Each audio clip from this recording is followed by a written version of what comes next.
Audiences respond best to confident speakers. Yet for many of us, being confident is hard because speaking in front of people, either live or virtually, is nerve-wracking. We get anxious. This anxiety is called glossophobia, and many people suffer from it. Up to 85% of people report that they feel nervous when presenting in front of others. And I think the other 15% are lying, because I think we can create a situation that would make them nervous too. Our goal in becoming effective, compelling communicators is to build up our confidence by learning to manage our anxiety, rather than have it manage us.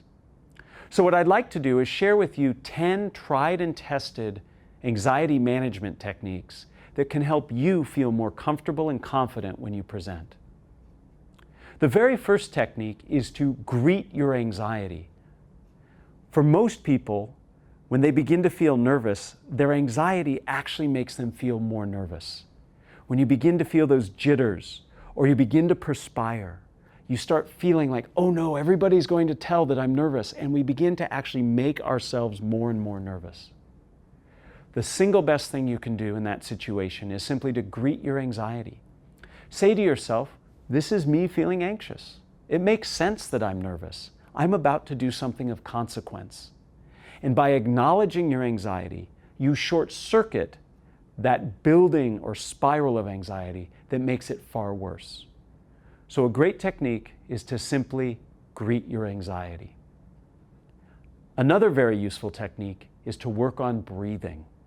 Nervous speakers breathe very shallow and very quickly.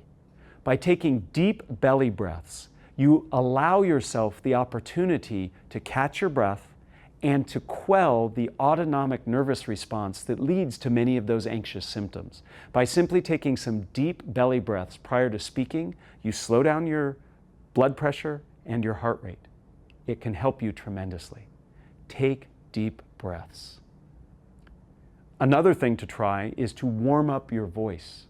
Nervous speakers go inside themselves. They think about what's coming, what they're going to say, how they're going to respond, and they don't warm up. All other athletes, before they do their events, warm up. They stretch. Singers practice their vocal range before they go out on stage. Speakers need to do the same thing. Practice your beginning lines. Say a tongue twister. Do something to warm up your voice.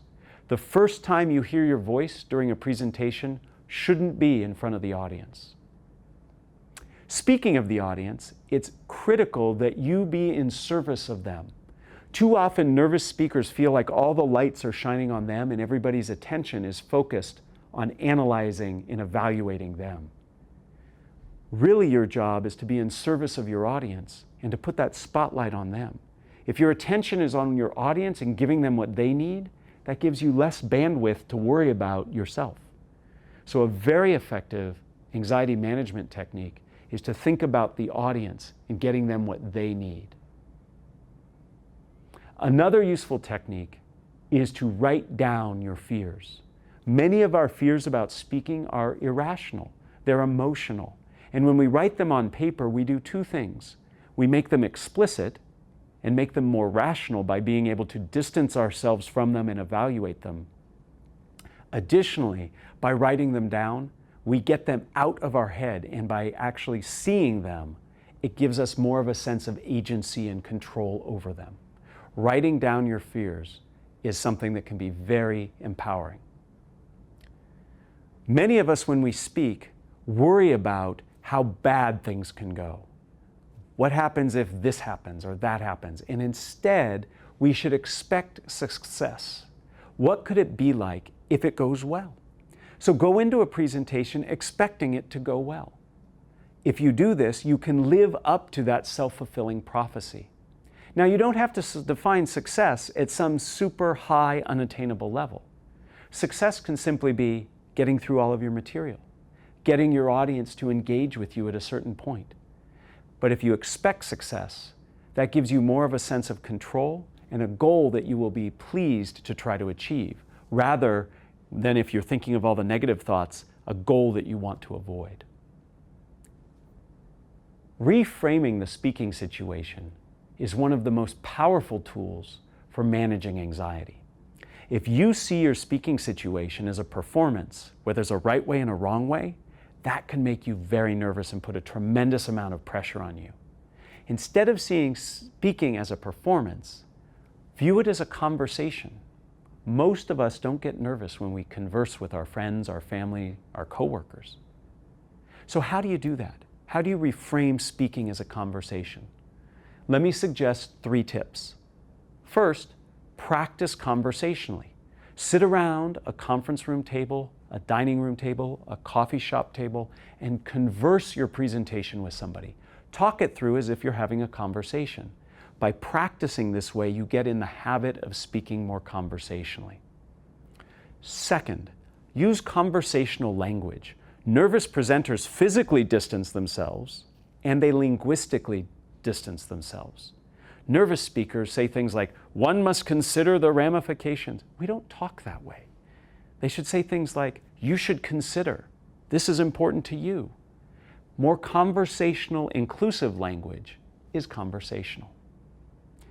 Third, use questions. These can be questions where people actually respond. They can be polling questions. They can even be rhetorical questions. But questions are dialogic. They're two-way. They're conversational. So by practicing conversationally, by using conversational inclusive language, and by using questions, you can increase the fact that what you're doing is a conversation rather than see it as a performance. Another thing that we have to rid ourselves of is procrastination. When you're nervous about something and you know it's going to be something that's hard for you, it's very easy to put it off, to try to ignore it, to procrastinate. But all procrastination does is compress that anxiety, and when you compress it, it gets more intense right before. So we need to manage our procrastination. And research tells us a great way to do that is to publicly commit to your goals. So as you identify time-based goals, I'll have my introduction done 2 days before I begin practicing, which is 2 days before I give the presentation. By publicly committing to those goals, it will help you, 1, not procrastinate, and 2, actually get your presentation prepared and ready. So we have to learn to manage that procrastination, and we do so by publicly committing to goals. Another thing that gets people very nervous is thinking about all the things that could go wrong. That catastrophizing actually can be paralyzing. Now, thinking about things that can go wrong is actually very beneficial to effective speakers, but you have to go the next step. You have to plan for those contingencies. Just like I hope many of you have a fire safety plan for where you live. If there's a fire, you know what to do. You should have similar contingency plans for your presentation. So if you're afraid that your slide deck isn't going to be able to project, have handouts or have a file that you can email to people in its place. By having contingencies thought about and planned for, it gives you a sense of control and it gets you out of that paralysis that comes from all of these concerns. The last bit of advice I give you for managing anxiety is to break away from PowerPoint and slides. Start with an outline. Start with a structure. Have a story to tell. If you have that story, you can then fold slides into it if they help the audience, and only if they help the audience. But by having a structure that you've thought about that's in outline form, that gives you something to hang your hat on. It gives you something to come back to. If all you have are slides, then you are floating in space. You don't have something to root them down. So having clear structure in an outline format will help. Anxiety about speaking affects most everyone. I want you to leave knowing that there are tools that you can use to help you manage that anxiety so that you can deliver confident presentations.